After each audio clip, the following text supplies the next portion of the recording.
Ya, jumpa lagi ya dengan saya. Ini mungkin suara saya agak aneh ya, karena saya pakai masker. Dan ini juga sudah pukul malam banget ya.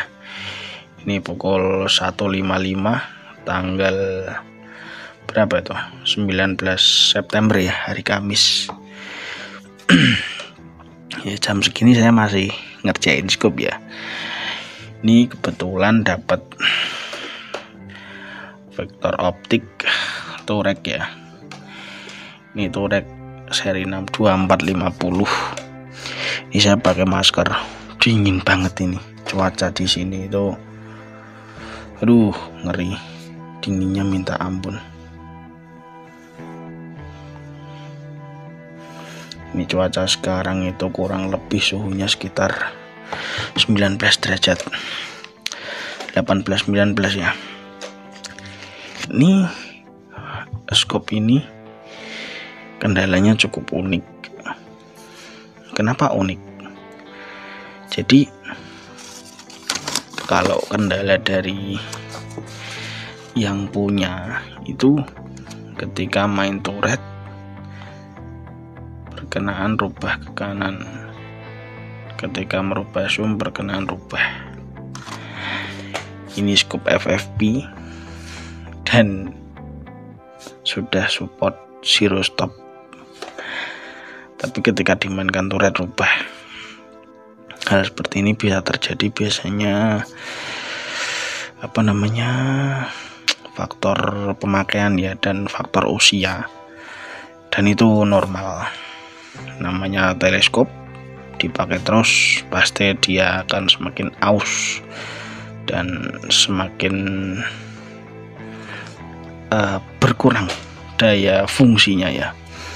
Kita coba cek apa sih yang dimaksud sama tulisan yang punya ini, dan memang saya nemuin, bener-bener nemuin, dan ini yakin bisa bikin orang gila. Ya nggak gila sih, mungkin lebih ke frustasi. Ketika dimainkan turretnya, dia akan rubah titik perjatuhannya ya, karena di dalam ada komponen yang dislokasi atau sudah aus. Bentar, saya kasih lihat. Oke, jadi ini sudah saya pasang di alat ya. Ini agak saya zoom deh biar agak kelihatan ya. Nah, ini kita coba pasin dulu win edge atau kiri kanannya ya.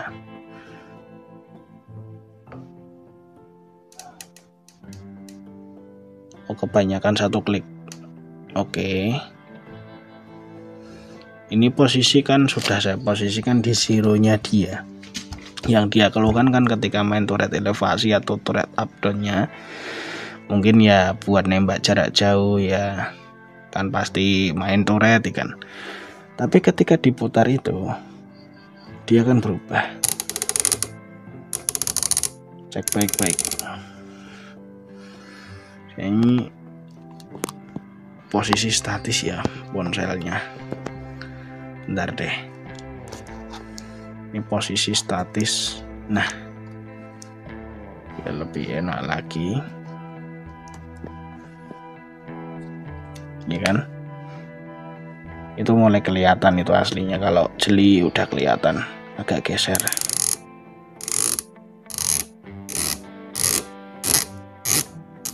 Bentar, saya kejar dulu. Nah, kelihatan ya, geser. Bener. Jadi titik BD itu seolah-olah dia geser ke kanan. Itu bisa dilihat. Iya kan? Itu geser. Udah nggak simetris ya. Jadi udah nggak simetris lagi. Harusnya kan simetris. Iya kan?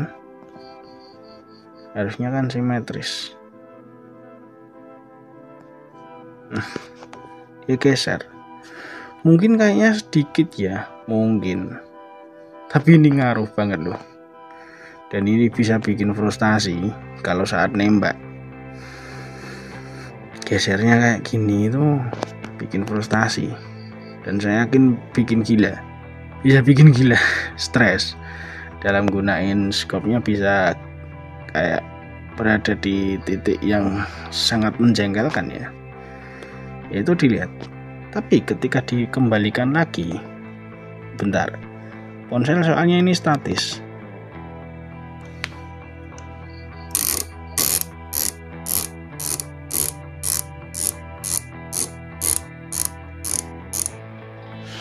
Dia balik lagi jadi normal lagi ya.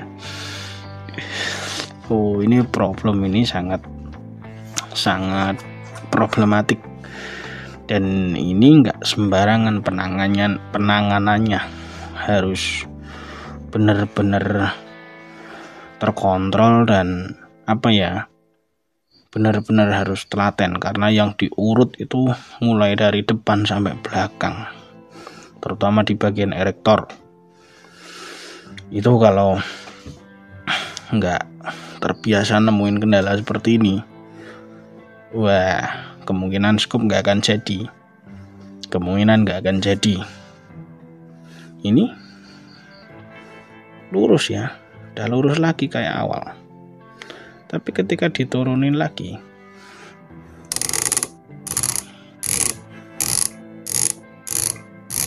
ya ini di segini aja kan udah kelihatan kan, dia mulai geser kan. Oke, geser ya kan, kelihatan geser ya kan, kelihatan geser kan. Oh, ini bisa bikin pusing. Beneran deh ya, udah lihat kan gimana. Jadi turret diputer tapi perjatuhannya geser karena titik bidiknya bergeser ya, akibat mungkin malfungsi di dalam. Yang pasti dari pembongkaran ini ya, step pertama yang saya lakukan pasti bongkar bagian belakang, terus ngamatin daerah erektor ya, daerah erektor, zoom, mekanisme erektor itu kita cek satu-satu pakai dial. Jadi kalau ada pergeseran 1/100 toleransi langsung kita beresin ya. Jadi yang langkah pertama itu pasti bagian belakang langsung kita bongkar ya, dan inilah jadinya ya. Aduh, tadi malam udah saya tinggal tidur lah, capek. Yang penting tadi malam udah kelar gitu aja, terus tinggal tidur dulu lah. Ini tesnya baru bisa pagi ya. Nah, ini posisi sudah kayak waktu awal ya, waktu awal video. Nah, kita coba turunin.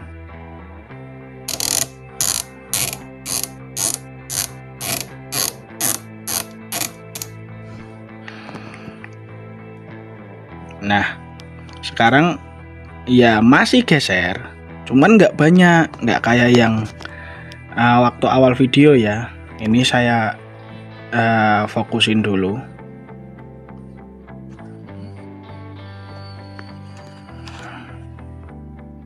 Udah nggak kayak yang awal ya. Kalau yang awal kan gesernya kelihatan banget, banyak banget ya.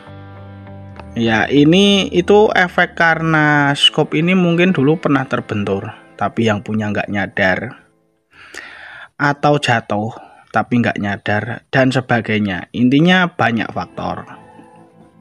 Hal seperti ini bisa dalam tanda kutip bisa diperbaiki, cuman nggak bisa 100% gitu loh. Nggak bisa 100% karena komponen itu ya intinya sudah nggak center gitu. Jikapun kita memaksa untuk memperbaiki 100%, nanti akan ada efek samping yang lain, seperti putaran turret jadi keras, terus putaran zoom jadi keras. Intinya ada side effect lah.